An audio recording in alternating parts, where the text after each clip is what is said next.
Hello everyone, welcome back to my channel. So guys, मैं आपको इस वीडियो में बताने वाला हूँ सैलरी कितना होता है for deck cadet, engine cadet, trainee OS, trainee wiper या फिर trainee GS and trainee ETO. मतलब सारे ट्रेनी रैंक होता है जो जहाज पे, उनका सैलरी क्या होता है। बिकॉज आप लोग अभी कोर्स कर रहे हैं या फिर कोर्स करेंगे तो आपके मन में एक कॉमन सा सवाल है कि मुझे सैलरी कितना मिलेगा। तो मैं इस वीडियो में इसी के बारे में बात करूंगा। तो वीडियो स्टार्ट करने से पहले बताऊंगा, अगर आपको कोई भी स्पॉन्सरशिप का स्टडी मटेरियल चाहिए, चाहे वो जीएमई हो या फिर ईटीओ हो या फिर डीएनएस स्पॉन्सरशिप एग्जाम या फिर आपका सीसीएमसी या फिर जीपी रेटिंग या फिर सीनेट एग्जाम 2023, आपको इन सबका स्टडी मटेरियल मिल जाएगा मेरे डिस्क्रिप्शन सेक्शन में। वहां पर कुछ लिंक मिलेगा, आप उस लिंक से आपका रिकॉर्ड स्टडी मटेरियल ले सकते हैं। तो गाइस चलिए शुरू करते हैं। तो देखिए, सैलरी जानने से पहले आपको पहले मालूम होना चाहिए कि मर्चेंट में दो टाइप का कंपनी होता है। एक होता है आपका ओनरशिप कंपनी और एक होता है आपका मैनेजमेंट कंपनी।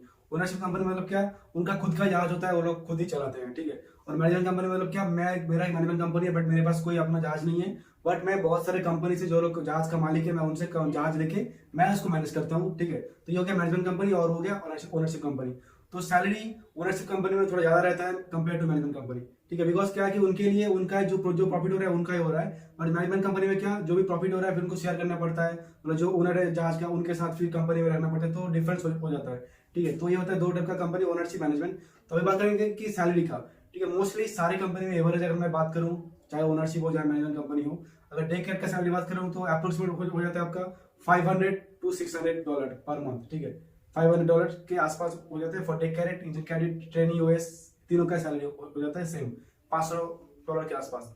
बट देखिए, अगर मैं 3 साल पहले की बात करूँ, मतलब मेरे टाइम का, मतलब 2018 के टाइम का, उस टाइम पे भी सैलरी मेरा इतना था, पहला अकाउंट में था $550, मतलब $550। बट उस टाइम पे डॉलर का रेट बहुत कम था, ठीक है। मतलब मैं जब जो ज्वाइन किया था उस टाइम पे था 68, फिर जब साइन अप के टाइम पे फिर हो गया था 72। बट अभी के टाइम पे डॉलर रेट है 82, मतलब $10 का डिफरेंस है। बट मतलब जो यूएस डॉलर का जो अमाउंट है आपका सैलरी का वो सेम है, बट आईएनआर में उसका वैल्यू चेंज होता है, मतलब बढ़ते जा रहा है। तो सैलरी कंपेयर टू अगर मैं 2017 की बात करूँ और अभी की बात करूँ तो सैलरी बढ़ रहा है धीरे धीरे सबका, ठीक है। तो ये हो गया आपका deck cadet, engine cadet, trainee OS का सैलरी। और बताओ कि अगर आपको बताओ कि ट्रेनी वाइपर का भी सैलरी सेम ही होता है, मतलब ट्रेनी ओएस ट्रेनी वाइपर का सैलरी 500 या फिर 400 या फिर 450 का आसपास रहता है सैलरी। और बात करूँ ट्रेनी जीएस का, ट्रेनी जीएस का सैलरी थोड़ा सा कम होता है, किसी किसी कंपनी में सेम देता है बट किसी कंपनी में देता है 500, 400 या फिर 300 भी चला जाता है। मतलब मैनेजमेंट कंपनी होता है तो सैलरी बहुत कम हो जाता है $250 के आसपास भी, ठीक है। और बात करूँ अगर की ट्रेनिंग ईटीओ, ठीक है, ट्रेनिंग इलेक्ट्रिकल ऑफिसर, उनका सैलरी थोड़ा सा ज्यादा रहता है इंजन कैरेट से, मतलब उनका रहता है अप्रोक्सीमेट $600 to $700 पर मंथ। तो ये पूरा सैलरी का scene. But compare to management company और ओनरशिप कंपनी, अगर हम दोनों का कंपेयर करेंगे तो ओनरशिप का थोड़ा सा सैलरी ज्यादा रहता है।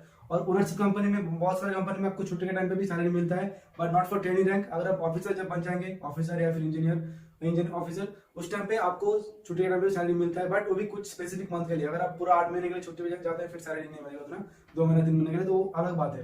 बट मैनेजमेंट कंपनी में ऐसा नहीं है, आप जितना महीने काम करेंगे आपको उतना ही सैलरी मिलेगा, आपको पूरा अराउंड ईयर फुल सैलरी नहीं मिलता है मैनेजमेंट कंपनी में। तो यही है सैलरी का सीन। बट ये होगा ट्रेनिंग के लिए, पर जैसे आपका प्रमोशन होता रहेगा धीरे धीरे आपका फिर सैलरी बढ़ता रहेगा, ठीक है। तो बहुत सारे का डाउट रहता है कि मैं ट्रेनिंग में अभी ज्वाइन करूंगा, मेरा सैलरी कितना होता है। तो सैलरी ऐसे ही होता है अप्रोक्सीमेट 500, 600 या फिर 400, मतलब 400 से 600 के बीच में आपका सैलरी रहता है, मतलब $400 के बीच में तो सैलरी रहता है। तो आपके वीडियो अच्छी लगे तो सब्सक्राइब कर दीजिएगा। और आपके जो भी दोस्त मतलब जिनको मालूम नहीं है कि सैलरी कितना होता है मर्चेंट नेवी ट्रेनिंग के लिए, तो आप मुझसे भी वीडियो थोड़ा शेयर कर दीजिए ताकि उनको थोड़ी हेल्प हो जाए। तो आज की वीडियो में देर खत्म करता हूँ। Take care and bye.